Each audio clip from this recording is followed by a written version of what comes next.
I gotta say I'm kind of shocked. There was a little girl who was trapped. I had no idea that Matilda was a vampire. I like playing with my phone.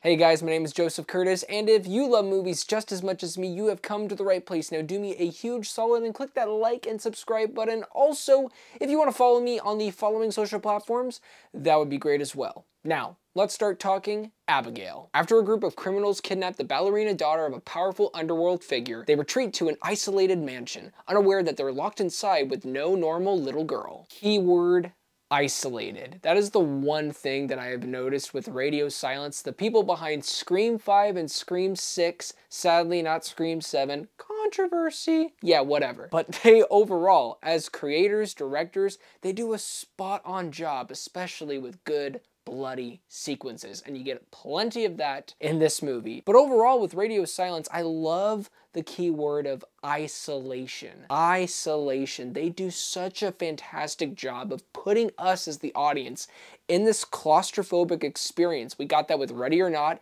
and pretty much now the same experience, but kind of flipped in reverse with Abigail. The tone for this film is also so spot on when it comes to comedy and tension, and whenever there are comedic moments with this group, it's not like it's out of nowhere or it's a forced joke. It makes sense with the characters that we are seeing in this film. The clear standout is Alicia Ware, who previously played Matilda, and now she is just proving yet again how much of a fantastic actress she is. And speaking of tone, this actress has to balance so many different ranges with this character. Being the nice little innocent girl who doesn't know anything, but she actually knows way too much because really, she's a vampire demon child that wants to obliterate you by sucking your blood till you are a corpse. Another standout in this film is Kevin Durand, who plays essentially the muscle in the group, who approaches himself as kind of a big scary dude who's kind of dumb, but also kind of sweet. It's that counterbalance of a character that does really help lighten the movie at times, just enough where the comedy isn't too consistent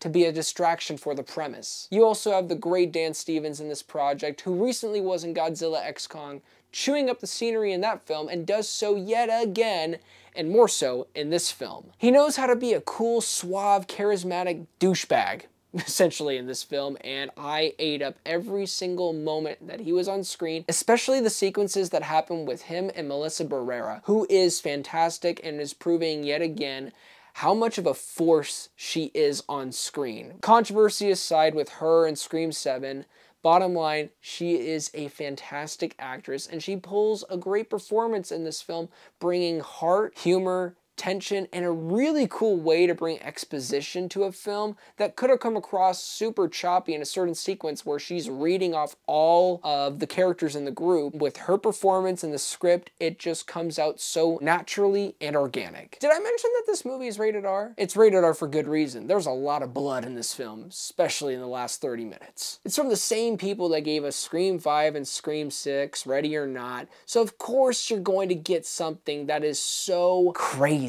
And when I do say there's blood, I am not lying. There is a lot of blood that gets splattered on to pretty much every single character in this film, and it's glorious. Now here are some nitpicks. The hour and 50-minute runtime is fine, but I did kind of feel it, and I felt like if they shaved about 10 minutes off, it would have been a perfect pace for the film. And not all the comedy works. Now the last thing I'll talk about briefly is this. It's not necessarily an issue I had with the film, it's more so an issue I had with the marketing for the film and my personal experience.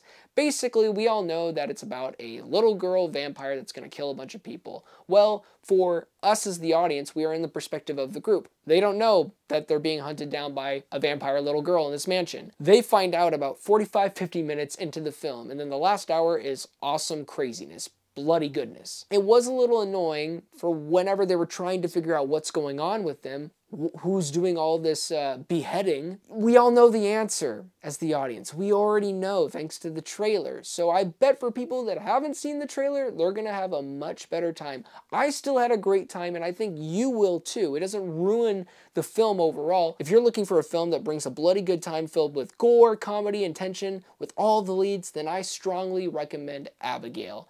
And with that being said, I'm going to give it a solid 8 out of 10. Well, thank you guys so much for watching this review. It really means a lot. Please don't forget to like and subscribe, and also don't forget to be blessed.